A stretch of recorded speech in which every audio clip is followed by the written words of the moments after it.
Hello everyone, good morning. Welcome back my channel and new video. এই যে সকালবেলা ছেলে আমি দুজনেই রেডি হয়ে বেরিয়ে পড়েছি। ছেলেকে স্কুলের বাসে দিয়ে আমি যাব ডাক্তারের কাছে। হ্যাঁ, দাঁতের ব্যথাটা একদম কমছে না, ওষুধ খেয়েও কাজ হচ্ছে না। তাই ফোন করেছিলাম, ডাক্তারবাবু আমায় যেতে বললেন। তাহলে চলো ডাক্তারের কাছে যাওয়া যাক। ছেলেকে বাসে দিয়ে অটোতে উঠে পড়েছি। বেশিটা দূর না, বাড়ি থেকে 15 মিনিটের মতন অটোতে লাগে, তাই যাচ্ছি। একটু ভয় ভয়ও লাগছে, জানি না কি বলবে। এই যে এসে গেছি অটো থেকে নেমে, সামনেই ডাক্তারের চেম্বার। রাস্তাটা এবারে পার হবো, এই যে পার হয়ে যাচ্ছি ভিতরে। একদম সকালবেলা, তখন 8টা বাজেনি, সব দোকানগুলো বন্ধ আছে। সিঁড়ি দিয়ে ওপরে উঠেই একদম সামনে চেম্বারটা, বেশি যেতেও হবে না। এই যে এসে পড়েছি, চেয়ার বিছানোই আছে, কোনো পেশেন্ট আসেনি, আমি ফার্স্ট। চলে এসেছি ডাক্তারখানায়, কোনো এখনও পেশেন্ট আসেনি, ডাক্তারবাবু আসেনি, চেম্বার খোলা আছে।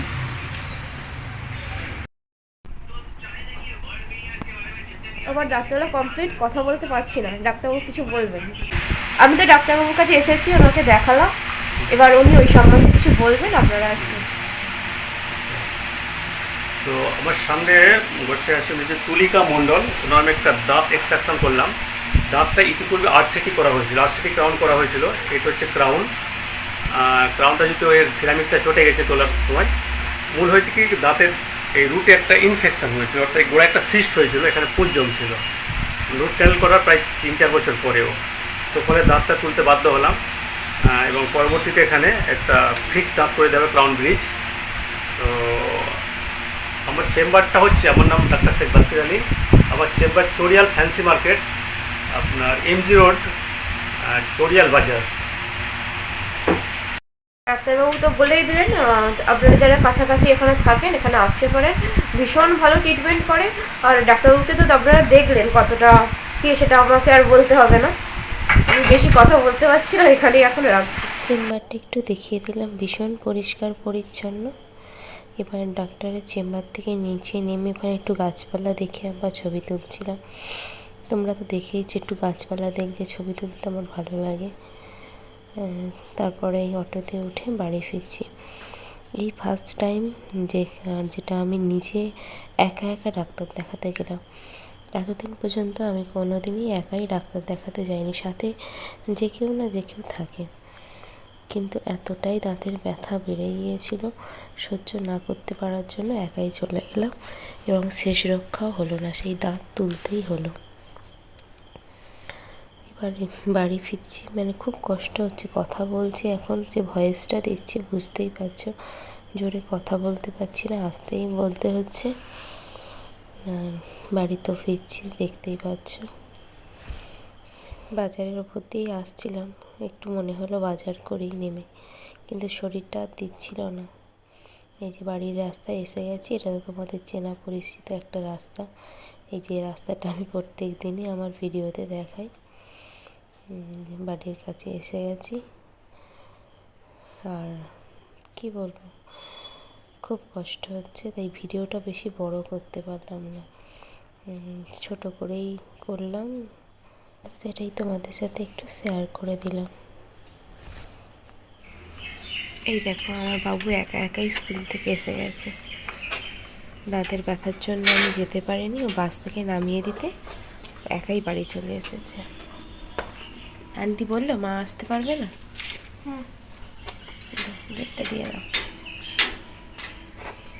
দেখেছো আমার বাবু কত বড় হয়ে গেছে,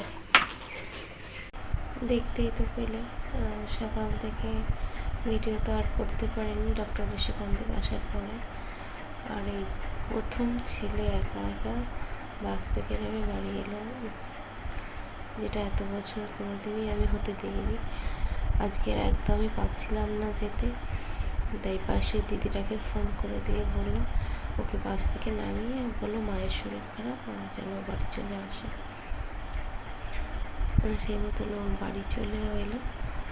আর সকাল থেকে এইভাবে শুয়েই আছি, মানে ডক্টরের চেম্বার থেকে আসার পর থেকে আধা ঘন্টার মতন ঠিক ছিলাম, যে দাঁতে ইঞ্জেকশনটা দিয়েছিল ওর অ্যাকশনটা যতক্ষণ ছিল ততক্ষণ ঠিক ছিলাম। তারপর থেকে এত অসহ্য যন্ত্রণা, আর সাথে সাথে মুখ ফুলে গেল। দাঁত তোলার পরে মুখ এরকম ফুলেনি, ইঞ্জেকশনের অ্যাকশনটা কেটে যাওয়ার সাথে সাথে ফুলে গেল, আর অসহ্য যন্ত্রণা। চোখ কান একটা সাইড তো মানে এখনও পর্যন্ত সহ্য হচ্ছে না, এতটাই যন্ত্রণা হচ্ছে। ওর ডানে এই সাইডটাও ফুলেছে কিন্তু অতটা ব্যথা হচ্ছে না, এটা এতটাই ব্যথা হচ্ছে। 5 বছর ধরে দাঁতটা রাখার আমি অনেক চেষ্টা করেছি, কিন্তু শেষ রক্ষা হলো না, সেই দাঁতটা উঠিয়েই দিতে হলো। আর দেখলেই তো ডক্টর তো বললো যে গোড়াতে একটা সিস্ট হয়ে গিয়েছে, সেখানে পুজ হয়ে গেছিলো, দাঁতটা রাখার মতো পজিশন আর নেই।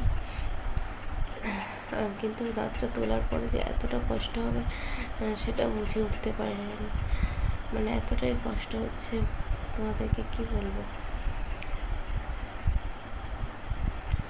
কথা বলছি আমি, মানে খুব কষ্ট হচ্ছে, গাল হাঁ করতে পারছি না, খেতে পারছি না, জল পর্যন্ত দেখতে পাচ্ছি না, এরকমভাবে এতটা কষ্ট হচ্ছে। এখনো পর্যন্ত হালকা হালকা দাঁতের গোড়া থেকে ব্লাড আসছে।